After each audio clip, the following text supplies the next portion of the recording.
So in this video, I really want to show you just how legendary Julian Sayin has been for the Ohio State Buckeyes this season. Really over the last few weeks, he has finally been starting to get his credit and his flowers. The first 6 weeks of the season, he was probably the most slept on player in all of college football. I think it stemmed from the players he had around him. Everyone was like, of course he's going to be good when you've got Jeremiah Smith and Carnell Tate on your side. And while that definitely helps, he literally might be the most accurate quarterback anyone has seen in decades. And in this video, I want to show you guys what makes him so great, because it's the small details. It's the patience, it's the poise, it's the little things that make him such a great quarterback. The numbers do tell the story, but even beyond the numbers, there are things that paint a picture as to why he really should win the Heisman and why I'm confident the Ohio State Buckeyes will repeat as national champs.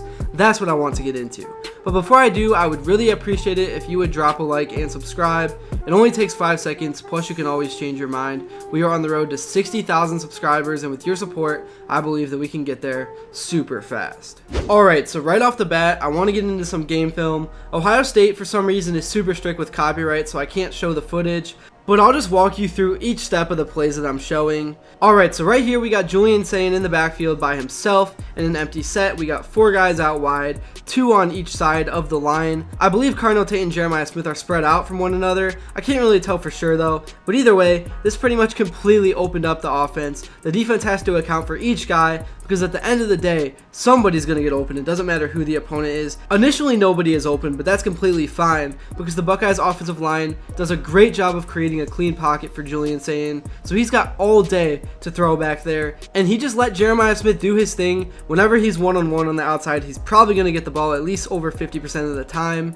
And this is just a dime, a spot-on throw from Julian Sayin to where only Jeremiah Smith could get it, and he made the catch inbounds with 2 feet. Would have been good on Sundays. This is just a perfect example of what the Buckeyes can do and how they have been executing offensively all season long. Now for this next play I want to show you, this is what you call threading the needle. We got Julian Sayin back in shotgun formation, something the Buckeyes love to utilize. We got 2 receivers on each side of the line. It's 3rd and 3, so the defense is probably expecting maybe a run or like a short crossing route, maybe even a draw. Usually that's what you see. But this time, they go to number 4, Jeremiah Smith, once again. He runs a perfect route, and as soon as he gets even a sliver of space, an inch of space, Julian Sayin fires it to him, splits the defense. That's a touchdown all day long. This is what Julian Sayin has been doing all season long. He just shows so much poise. He doesn't panic. He's always ready to make the play when it's there. He doesn't force anything, and that is what makes him such a good quarterback, and that is why I think he is going to win the Heisman Trophy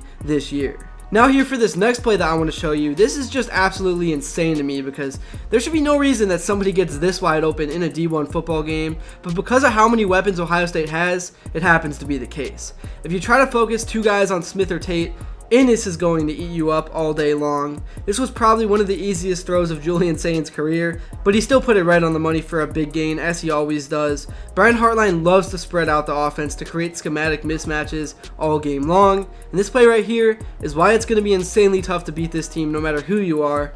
There really are just too many great playmakers, and there's a quarterback that puts his throws on the money every single time. Moving on, now I want to take a look at some of the advanced stats that nobody would think about, because Julian Sayin, as I've been talking about, really has emerged as the frontrunner to win the Heisman Trophy. Through the first 8 games of the season so far, he has 2,188 passing yards, which is among the top of all quarterbacks nationally. He's thrown 23 passing touchdowns and only 3 interceptions. His completion percentage is above 80 at 80.7%. He's 176 for 218, which leads all of FBS. His passer efficiency rating is 197.1, which is top 2 nationally. His QBR is 90.9, which is 1st in the country.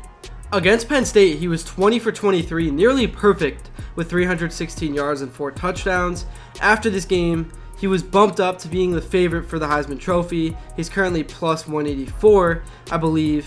His PFF grade is 91.4, which is also the highest among all FBS quarterbacks. His play action efficiency is 79.2%, which is the 3rd best in FBS. And his deep ball precision, being 4 of 4 on throws of 20 plus yards against Penn State, just really completes his game and makes him unstoppable. In the red zone, he's also been highly effective. His completion rate is 71.4%. He has 15 touchdowns to only 1 interception, and also he's clutch in the second half of games.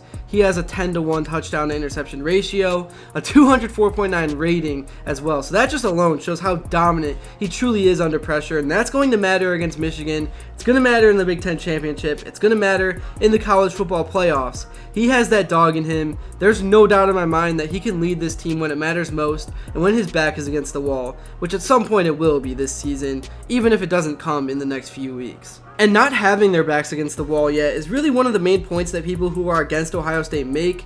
They say their schedule has been soft, that they've played cupcake teams, and although I kind of agree that maybe some of the SEC teams have played a more difficult schedule, Ohio State definitely didn't intend for it to be that way. They opened up the season against the #1 team in the country in the Texas Longhorns and Arch Manning. They didn't know that they were going to fall off, and they didn't know that their offense was going to be atrocious to start out the year. And even now they're starting to gain momentum. They're starting to figure things out, so they might even make the playoffs. I think that win is going to look a lot stronger than it does right now by the end of the season. And nobody could have predicted the fall off of Penn State. They were supposed to be the #3 team in the nation, so Ohio State theoretically scheduled 2 of the top 3 teams, with them being one of them. So basically the 2 best teams that you could schedule. That was the intention, but unfortunately both of those teams kind of fell off, and then they put Washington on the schedule for a tough road game. They're going to be in Ann Arbor against Michigan. This was not supposed to be an easy schedule. The dominoes just unfortunately fell that way, but at the same time Ohio State has done what great teams do. They won the games that they were supposed to win, and they continue to do that. They have not folded against any opponent,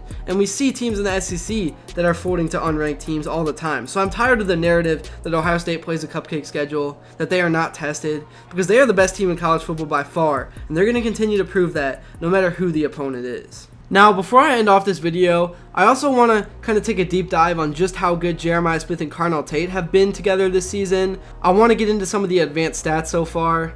Jeremiah Smith has 55 receptions and Carnell Tate has 39, but the passing yards are close. Tate is exploding. He's having big gains and big chunk plays, and I think a lot of that stems from the very fact that Jeremiah Smith is getting double teamed, so it's a lot harder for him to get open, and that's why these numbers are so close. If it was just one-on-ones, Jeremiah Smith would already have well over 1,000 yards, but that's not the case, and I know scouts know that. Jeremiah Smith is still going to be a top 3 pick no matter what happens and no matter what his final numbers are. Jeremiah has 9 touchdowns, Carnell Tate has 7. Jeremiah Smith ranks 5th in the nation in terms of yards per game. In terms of target share, Smith has at least 5 receptions in every game, and he has 3 games with multiple touchdowns and 3 games over 100 yards. Carnell Tate matched Smith's 100-yard game against Penn State and had a 183-yard game against Minnesota with a career-high 9 catches, and Carnell currently leads the Big Ten with 40-plus yard receptions, and he has more 25-plus yard receptions than any Big Ten receiver so far.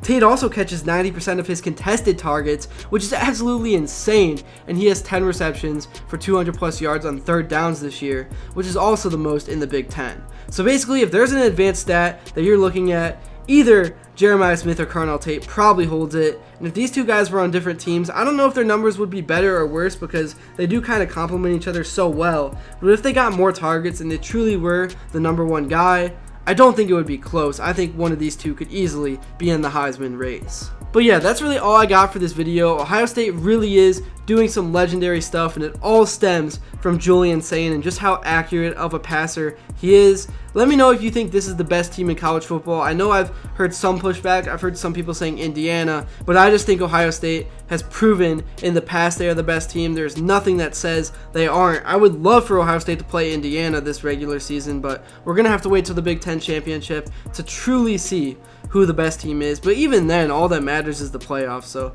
I don't know. It's a weird time in college football, but I'm just excited to see what happens and how everything unfolds. Thank you all so much for watching. Let me know what you would like to see next in the comments below. If you haven't yet and you enjoyed, please be sure to drop a like and subscribe. And until then, I will see you all later.